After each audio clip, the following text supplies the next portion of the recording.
여러분들 안녕하세요.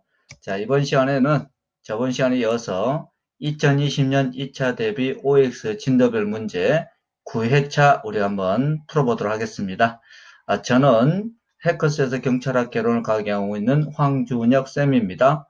또한 더 센 경찰학 개론 저자 황준혁 쌤입니다. 여러분들 만나 뵙게 돼서 반갑습니다.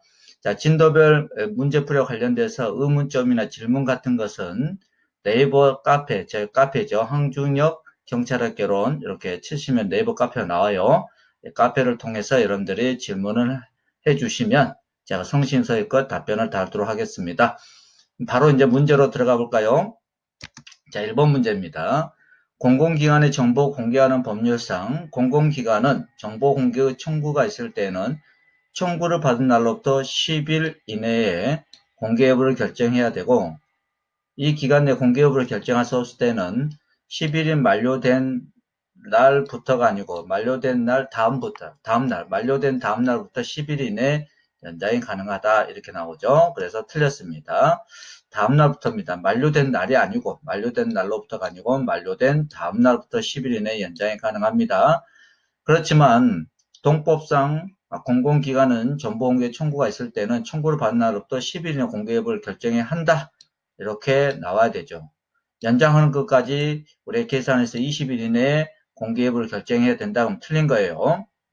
그 다음에 2번 공공기관의 정보 공개하는 법률상 청구인이 정보 공개와 관련한 공공기관의 비공개 결정, 부분 공개 결정에 통보를 해줍니다. 통지를 해줘요. 이에 대해 불복이 있을 때는 공공기관으로부터 정보 공개 여부의 결정 통지를 받은 날부터 30일 이내에 해당 공공기관에 문서 또는 구두, 그랬죠. 구수는 아닙니다. 문서로서 이의 신청할 수 있다. 또한 비공개 결정, 부분 공개 결정뿐만 아니라 좀 전에 다시 앞으로 가볼까요? 자, 20일 이내까지 공개 여부를 결정하지 않을 때에도 20일이 만료된 다음 날부터 다시 뒤로 넘어갔어요. 30일 이내 공공기관의 문서로서 이의 신청할 수 있다. 20일이 만료된 날로부터 20일입니다. 30일 이내입니다. 그래서 틀렸습니다. 문서로서 이의 신청한다 했어요. 다시 이의 신청, 비공개 결정, 부분 공개 결정, 통지를 받은 날로부터 30일 이내. 자, 정보공개 청구 후 20일이 지나도록 공개 여부에 대한 결정이 없을 때 20일 만료된 날로부터 30일 이내에 문서로서 이의 신청할 수 있다. 근데 동법상 구두, 문서 또는 구두로 가능한 경우 딱 한 가지가 있는데 그게 바로 공공기관의 정보공개 청구는 문서 또는 구두로도 가능합니다. 구두 또는 구술로 가능합니다. 오케이. 그래서 2번 틀렸고 3번입니다. 공공기관의 정보공개에 관한 법률상 정보공개 공개 및 우송 등에 소요되는 비용은 실비 범위 안에서 청구인 부담을 하죠. 공공기관의 부담이 아닙니다. 다만 공개를 청구하는 정보의 사용 목적이 공공복리 유지 증진에 위해 필요하다 인정될 때는 그 비용을 감면할 수 있답니다. 있다. 그래서 틀렸습니다. 감면할 수 있다. 그 다음 4번 공공기관의 정보 공개에 관한 법률상 정보공개위원회입니다. 정보공개 심의회가 아니에요. 위원장과 부위원장 각 한 명 포함한 7명이 아니고 9명의 위원으로 구성하고 이 경우 위원장을 포함한 5명은 공무원이 아닌 자로 이촉을 하라 이렇게 나오죠. 틀렸습니다. 그래서 정보공개위원회는 정보공개 정책과 제도 등에 관하여 심의 조정하기 위해서 행정소속으로 두죠. 행정소속으로 둡니다. 그래서 위원장, 부위원장 각 한 명을 포함한 9명으로 구성합니다. 이때 위원장 포함한 5명은 공무원이 아닌 자로 이촉을 하라 그랬습니다. 자, 정보공개 청구를 받았을 때 정보공개를 할 것인지 말 것인지 심의하기 위해서 국가기관, 지자체, 그 다음에 공공기관 등에 두는 시설이 정보공개 심의회입니다. 자, 심의회는 정보공개를 할 것인지 말 것인지 심의하기 위해서 둔다. 그래서 심의회 이렇게 표현합니다. 근데 정보공개위원회는 심의 조정하기 위해서 이게 정보공개위원회를 둔다는 겁니다. 그래서 심의만 한다 하면 심의회 이렇게 여러분들 알아두시면 됩니다.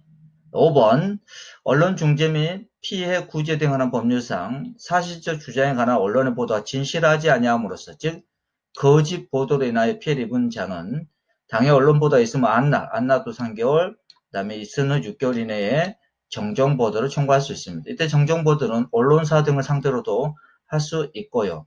바로 이제 언론중재위원회에다가도 할 수 있고 그럽니다. 언론중재위원회에다가 바로 이제 뭡니까? 정정보도 관련된 조정 등을 신청할 수 있죠. 그래서 맞고요. 언론중재 및 피해 구제 등 하는 법률상 정정보도 청구를 받은 언론사 등의 대표는 7일 이내, 7일이 아니죠. 7일 이내 그 수용 여부에 대한 통지를 청구인에게 발송을 하라 그랬어요. 7일 이내가 아니고 3일 이내입니다. 3일 이내에 수용 여부에 대한 통지를 청구인에게 발송을 하면 됩니다. 발송, 송달이 아닙니다. 네, 틀렸고요. 7번 언론중재 및 피해 구제 등 하는 법률상 언론사 등이 정정보도의 청구를 수용할 때는 지체 없이, 수용할 때입니다. 수용할 때는 지체 없이 피해자 또는 그 대리인과 정정보도 내용 크기 등에 관하여 협의한 후, 청구를 받은 날로부터입니다. 즉, 수용을 하기로 한 날로부터가 아니고, 정정보도 등 청구를 받은 날로부터 10일 이내가 아니고 7일 이내입니다. 7일. 7일 이내에 정정보도문을 방송하라, 게재하라 그랬어요. 자, 여기 다시 6번 가볼까요? 언론중재 및 피해 구제 등 하는 법률상 정정보도 청구를 받은 언론사 등의 대표자는 3일 이내에 수용 여부에 대해서 통지를 해주고, 그 다음에 7번에 와서 언론사 등이 정정보도 청구를 수용하기로 결정했을 땐 지체 없이 협의를 하고 그 정정보도 등은 청구를 받은 날로부터 7일 이내에 정정보도문을 방송하거나 게재를 하여야 한다 그랬습니다. 그래서 틀렸습니다. 다음 8번 언론중재 및 피해 구제 등에 관한 법률상 언론중재위원회는 40명 이상 90명 이내의 중재위원을 구성하고, 그렇죠.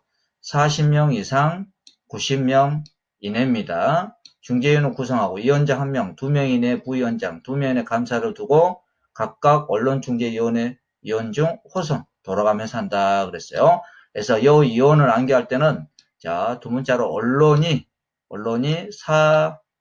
사구 친다. 언론이 사고 친다. 이렇게 암기하시면 될 것 같아요. 그 다음에 1, 2 이렇게. 그래서 맞습니다. 9번 언론중재 피해 구제 등 하는 법률상 언론중재위원회 위원장, 부위원장, 감사 및 언론중재위원회 임기는 각각 3년이고 1차 하나여 연임을 할 수 있습니다. 자, 중임을 할 수 있는 거 딱 유일하게 제주도지사 소속의 치안행정위원회죠. 치안행정위원회는 임기는 3년이고 1차 하나여 중임을 할 수 있습니다.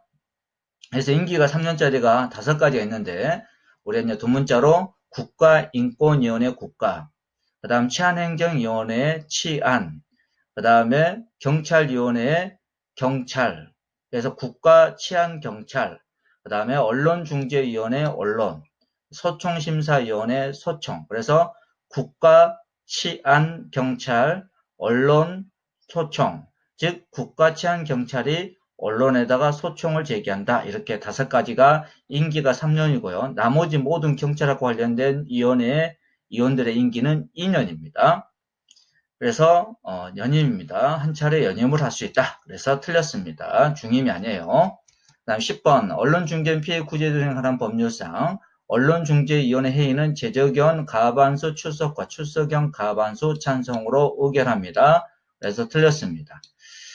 그러면은 경찰학에 있는 모든 위원회 중에서 제적위원 가반수 찬성으로 의결하는 것은 제적위원 가반수 찬성으로 의결하는 것은 좀 전에 봤던 국가인권위원회, 그 다음에 보상금 심사위원회, 경직범이 나오죠. 보상금 심사위원회, 그 다음 승진심사위원회, 그 다음에 경찰공무원 인사위원회, 그래서 국가인권위원회 국가, 그 다음에 보상금 심사위원회 보상금, 승진심사위원회 승, 그 다음에 경찰공무원 인사위원회, 그래서 그래서 국가가 보상금을 승인한다. 이렇게 암기한다 그랬어요.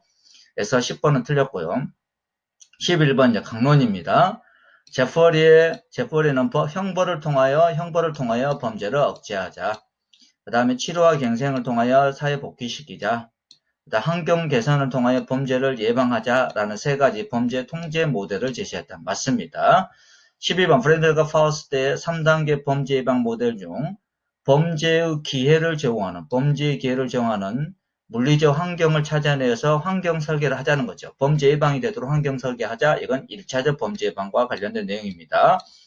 1차적 범죄 예방은 일반 대중을 상대로 우리가 살고 있는 주변 환경들 중에서 범죄 원인이 될 만한 여러 가지 범죄적 환경을 개선하여 범죄를 예방하자는 겁니다. 대표적인 게 CCTV를 설치하고 가로등을 설치하고 등등 되는 거 있죠, 여러분들. 반범창 등을 설치하고 뭐 이웃 감시 활동, 세콤 뭐 이런 것들이 해당됩니다. 2차적 범죄 예방이라는 것은 우범자를 상대로 더 이상 우범자를 상대로 범죄 기회를 차단하여 범죄 예방하고자 하는 겁니다. 우범 지역 등을 선정하여 그 지역에 대한 집중적 순찰 뭐 이런 것들이 해당되고 3차적 범죄 예방은 실제 범죄자가 더 이상 범죄를 저지르지 않도록 하는 겁니다. 체포, 구속, 기소, 교도소 구금, 뭐 치료 감호 등등등 이에 해당되는 게 3차적 범죄 예방과 관련된 내용이죠. 그래서 12번은 틀렸습니다. 1차적 범죄 예방과 관련된 내용들입니다. 그 다음에 13번 범죄 예방 이론 중 억제 이론입니다. 억제 이론 고존지 범죄론과 연관이 되죠. 범죄의 책임 전적으로 개인에게죠. 그렇죠. 개인. 사회 책임이 아니므로 강력하고 확실한 처벌을 통하여 범죄를 억제할 수 있다고 본다. 맞죠? 자, 억제 이론, 즉 고존지 범죄론에서의 각 개인은 자기가 합리적인 인간, 경제적인 인간, 이성적인 인간을 전제로 합니다. 그래서 범죄도 자기가 저질렀을 때 자기에게 얻어지는 이익이 자기에게 빚어지는 어떤 침해나 손해보다 더 컸을 때 범죄를 저지른다. 그래서 억제 이론에 있어서 개인은 의사가 비결정됐다. 의사 자유론입니다. 범죄를 저지르고서 의사를 스스로 합리적 이성적으로 판단하여 저질렀다. 그래서 의사 자유론 이렇게 표현하고 다른 말로 범죄를 저지른 의사가 다른 어떤 사항에 의해서 결정됐다. 이게 아니라는 겁니다. 그래서 의사 비결정론, 의사 자유론 이렇게 표현하죠. 그래서 맞고요. 14번 사회 발전을 통한 범죄 예방 이론 나오죠. 사회학적 범죄학 20세기 이후에 발전된 거죠. 범죄자의 사회적 환경을 범죄자의 내재적 성향보다 더 중요한 범죄 원인으로 본다. 그렇죠. 자, 범죄자가 지역사회가 붕괴되어서 우범 지역화된 지역에서 살다 보니 그런 지역에서 범죄자나 우범자들과 자연스럽게 접촉을 통하여 범죄를 자연스럽게 학습하여 범죄를 스스로 이제 범죄에 대한 자기 통제력이 약화돼서 범죄를 저지른다는 겁니다. 그래서 우리가 살고 있는 주변적 어떤 사회적 환경이 범죄 발생의 주된 원인이라고 보는 거죠. 그 다음에 그래서 맞고요. 15번 범죄 통제 이론 중 상황적 범죄 예방 이론 나오죠. 상황적 범죄 예방 이론 일종의 합리적 이론의 일종인 합리적 선택 이론 나오죠. 상황적 범죄 예방 이론에는 합리적 선택 이론, 그 다음에 뭐 일상활동 이론, 범죄 패턴 이론, 환경 범죄학 등등이 있는데 그 중에서 합리적 선택 이론입니다. 말 그대로 범죄자는 합리적으로 이성적으로 판단하여 범행의 대상자를 선택한다는 이론입니다. 범죄를 저질 건지 선택한다는 이론이죠. 그래서 억제 이론과 같다 이겁니다. 그래서 억제 이론 고존주의라겠죠. 근데 이거는 상황적 범죄 예방 이론 어느 날 강조되고 있는 거죠. 그래서 신고존주의다 이렇게 표현합니다. 같이 인간의 자유의지를 전제로 범죄자는 비용과 이익을 계산하여 자신에게 유리할 경우에 즉 합리적 이성적으로 판단하여 자기에게 더 유리할 때 범죄를 저지른다는 겁니다. 오케이 맞죠. 그 다음에 범죄 예방 이론 중 로버트 샘슨의 집합 효율성 이론 나오죠. 지역사회 구성원들이 범죄 문제 해결하기 위하여 자발적 적극적으로 참여하면 효과적으로 범죄를 예방할 수 있다라고 보죠. 맞죠? 맞습니다. 그래서 비공식적 사회 통제를 강조했다. 이런 말들까지 나오면 더 좋겠죠. 그 다음에 17번 일상활동 이론의 범죄 발생 3요소 나오죠. 동기가 부여된 잠재적 범죄자, 그 다음에 적절한 대상자, 감시 또는 보호자의 부재 세 가지가 이제 갖춰졌을 때 범죄를 저지르는데 일상활동 이론에서 이 세 가지 요소를 갖춘 이 세 가지 요소를 다 갖췄을 때 범죄자는 마지막으로 범죄를 저지를지 말 것인지 결정하는 게 비바 모델이라는 게 있어요. 비바 모델이라는 게 있습니다. 이걸 이제 고려하는 겁니다. 첫 번째 V가 value입니다. value. 가치입니다. 가치. 그 다음에 범죄를 저질만 가치가 있냐 이거죠. I가 inertia, 이동의 용이성. 그 다음에 V가 feasibility, 가실성. A가 access, 접근성입니다. 그래서 영어로 비바 모델, 다른 말로 액세스의 접근성이라 하겠죠? 접근성의 접근성의 접입니다. 그 다음에 비저빌러지, 가시성입니다. 가시성. 범죄를 저지를 땐 타인 등에 의해서 목격이 되냐 이거죠. 그 다음에 value 가치죠.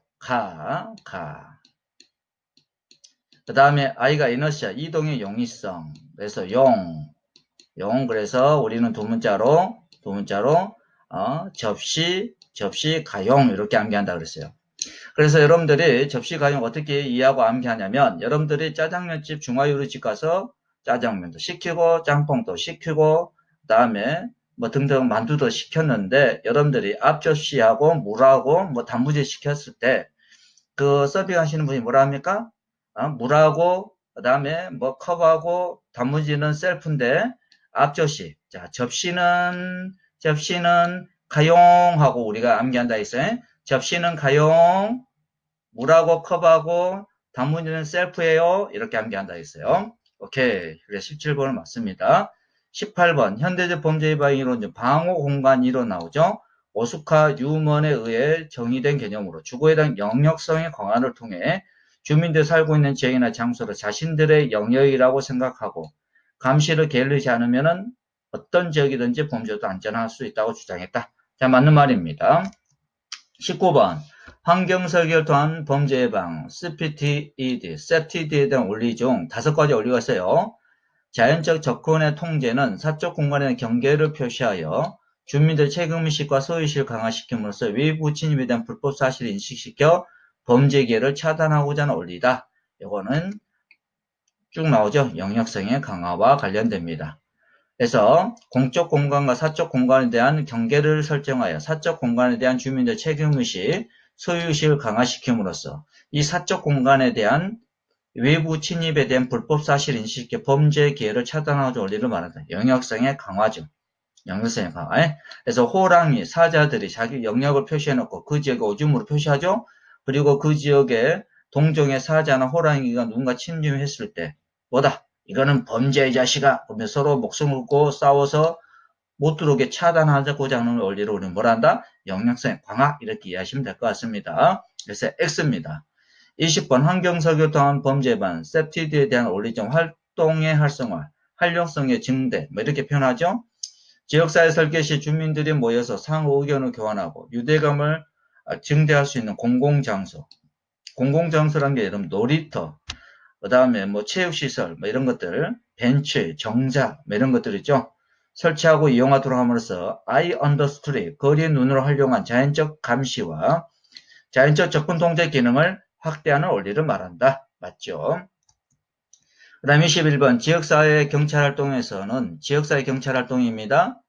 요거가 구분되는 게 전통적 경찰활동 이렇게 이해하시면 되고 더 넓게 이제 포괄적으로 봤을 때 지역사회 경찰활동은 영미법계, 전통적 경찰은 대륙법계 이렇게 폭넓게 이해하시고 상대적 문제 풀면 쉽게 풀립니다. 자, 분권화된 조직구조, 그 다음에 범죄가 아닙니다. 그 다음에 범인건고율도 아니죠. 법과 규범형 규제보다 지역사회 요구에 부응하는 분권화된 경찰관 개개인 능력 강조. 이건 맞죠. 그래서 범죄 해결, 범인 건고율 이런 건 전통적 경찰 활동과 관련된 내용입니다. 그래서 틀렸고, 자 지역사회 경찰 활동은 분권화된 조직 구조, 지역사회 문제를 해결하고, 그다음 시민의 만족도, 법과 규범에 의한 규제보다는 지역사회에 부응하는 분권화된 조직, 그 다음에 분권화된 경찰관 개개인 능력 강조 이런 것들이 이제 지역사회 경찰활동 관련되죠. 그 다음에 요점 순찰이란 순찰 구역 내 중요 지점을 몇 군데를 지정하여 순찰자는 반드시 그것을 통과해야 되고 그 다음에 지정된 요점과 요점, 중요 요점과 요점 사이에는 난선 순찰하는 방식에 따라 순찰하는 거 우리는 뭐라 한다? 요점 순찰이라 한다 그랬어요. 난선 순찰. 그 다음에 23번 자, 구역 책임 자율 순찰이란 지구대 관할구역 몇 개의 소구역으로 나누고 그 구역에 지정된 개개 우리 지역사회 경찰관들이 개인별로 담당 구역을 요점 순찰하는 방법으로 구역 순찰과 그 다음에 자율 순찰을 결합하여 외군 경찰관의 자율과 책임의식을 바탕으로 한 순찰 방법이다. 그렇죠. 자, 지구대 관할구역을 소구역으로 쪼갠 다음에 그 쪼갠 각각 구역을 개개인별로 그 지역별 담당 구역을 지정해주고 그 담당 구역별로 경찰관이 지정된 경찰관이 요점 순찰하는 방식입니다. 그래서 구역 순찰 플러스 그 지역 내에서 자유 순찰하는 것을 결합하여 외국 경찰관의 자율과 책임의식을 바탕으로 한 순찰 방법이 다 맞죠. 자, 서장은 인구, 면적, 행정구역 등을 고려하여 경찰서의 관할 구역을 나누어 지역경찰관서, 지파를 설치한다 때 서장이 아니고 지방청장입니다. 그래서 서장이 설치하는 것은 단 한 가지도 없습니다. 전부 다 지방청장이 설치하고 그 다음에 폐지하고 명칭 이치 관할구를 다 변경하는 겁니다. 그래서 틀렸고 25번 지방청장이 지파를 폐지하거나 명칭 이치 관할구역을 변경했을 때 누가? 지방청장이, 서장 아닙니다. 청장님께 보고하면 된다. 자, 청장님의 승인을 받는 것은 지파를 설치할 때입니다. 오케이. 지파를 설치할 때는 청장님의 승인을 받고 해야 되고 나머지 전부 다 보고하면 됩니다. 보고하면 돼요. 그 다음에 순찰팀장 나오네요. 순찰팀장은 근무 교대시, 근무, 주요 취급사항 및 장비 인수인계 확인, 관리팀과 순찰팀원에 대한 일일 근무, 지정 및 지휘 감독 등 직무를 수행한다. 그렇죠. 근무란 말이 나오죠. 여기 플러스 현장 지휘, 그 다음에 지역경찰관서장이 부재할 때 업무 대행. 그래서 다시 여기 써봅니다. 현장 지휘입니다. 현장 지휘. 그 다음에 지역경찰관서장 부재 시 그 지역경찰상 업무를 대행한다 그랬어요. 대행한다 그랬어요. 그래서 우리는 두 번째로 순찰팀장의 임무는 자 보세요. 현장 근무를 대행한다 이렇게 암기하시면 돼요. 현장 근무를 대행한다 이렇게 암기하시면 됩니다.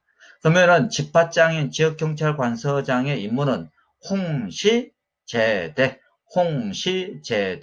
이렇게 여러분들이 암기하시면 됩니다.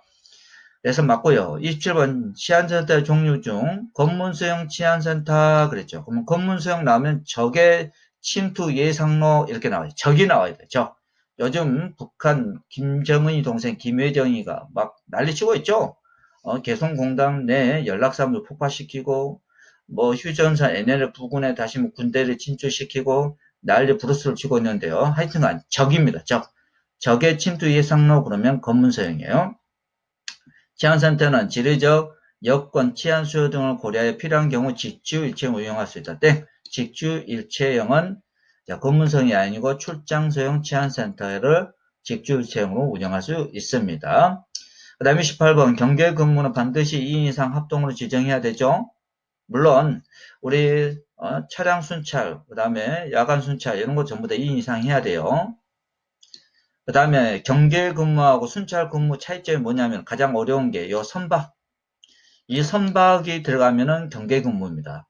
그래서 통행인 차량에 대한 검문 검색 그러면은 경계 근무도 있고 순찰 근무도 있어요. 그런데 선박이란 말이 항상 들어갑니다. 경계 근무에는 검문 검색 후속 조치 등등 그러면서 경계 근무다. 맞죠? 요건 경감 승진 문제 나온 겁니다. 그래서 항상 선생님 수업 시간에 기본 1호이나 심화 수업 때 했죠? 순찰 근무하고 그 다음에 경계 근무 중 헷갈리는 게 통행 차량, 검문 검색 등이 나오는데 이제 선박이란 말만 나오면은 경계 근무다. 그래서 맞습니다. 29번 식품위생법상 식품 접객업소 중 식품을 손님에게 접대하는 업이다 이겁니다. 유흥주점, 단란주점, 티켓다방 풍성 영업소가 아닙니다. 그 다음에 30번 노래연습장에서 부녀자인 유흥 종사자를 줬다는 겁니다. 두고 맥주와 술을 줬죠. 술. 조리하지 않은 안주를 제공한 경우 무허가 단란주의 영업에 해당한다. 자, 노래 연습장으로 등록을 했어요. 근데 실제로 뭐 했다? 부녀자인 유흥 종사자 줬죠. 유흥 접대부를 뒀고 그 다음에 주류를 제공했죠. 이런 것은 무허가 단란주점이 아니고 무허가 유흥주점업입니다. 만약에 부정자인 유흥 종사자 없이 이 말이 들어가면 이게 맞죠. 자, 노래 연습장으로 등록을 한 다음에 실제로는 부녀자인 유흥 종사자도 줬고 주류를 제공했다면은 허가를 받아야 되는 유흥주점업을 한 겁니다. 근데 노래방으로 등록했기 때문에 유흥주점 허가는 받지 않았죠. 그래서 무허가 유흥주점업인데 분여자인 유흥종사자를 두지 않고 이 말 들어가게 되면은 무허가 단란주점업에 해당합니다. 그런데 이것은 유흥종사를 뒀기 때문에 무허가 유흥주점업에 해당됩니다. 오케이. 자, 31번 풍속영업자가 지켜야 할 준수사항은 실제로 하고 있는 영업 형태에 따라 정해지는 것이 아니라 그 자가 받은 영업 허가 등에 의하여 정해진 것이므로, 자, 실제로 판단합니다. 실제. 뭐 허가, 인가 이런 거 필요 없어요. 실제로 뭐 하고 있느냐를 기준해서 준수사항이 정해집니다.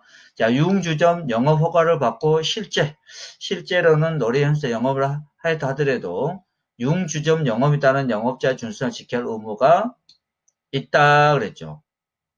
땡. 실제로 뭡니까? 노래연수자 영업을 했기 때문에 노래연수장 영업자 준수사항을 지키면 된다 이겁니다. 그렇죠? 실제로 하는 일이 뭐냐? 노래연수 영업을 하고 있었기 때문에 유흥주점업에 따른 영업자 준수사항을 지켜야 할 의무는 있다 없다? 없다. 자, 이렇게 해서 우리가 경찰학개론 진도별 OX 9회까지 봤습니다. 자, 우리 OX는 다시 여러분들 리마인드하게 한 자료입니다. 좀 더 심화된 자료는 문풀 때 저와 만나도록 하시죠. 그래서 진도변 문풀, 그 다음에 동영 모의고사진 문풀 등을 통하여 마지막으로 중견 가는 계단 모의고사를 마무리 정리하면 여러분들 경찰학개론 여러분 합격하는데 전략 과목이 되지 않을까 강하게 제가 확신을 드립니다. 1차 시험에서 어려운 문제 제가 적중했듯이 요 2차 시험에서도 중견 가는 계단 모의고사 등에서 다음에 더센 경찰학개론 동영 모의고사 집에서 적중할 수 있도록 최선을 다하겠습니다. 여러분들 2차 시험도 저와 함께 우리 모두 중견 갑시다. 이상입니다. 충성!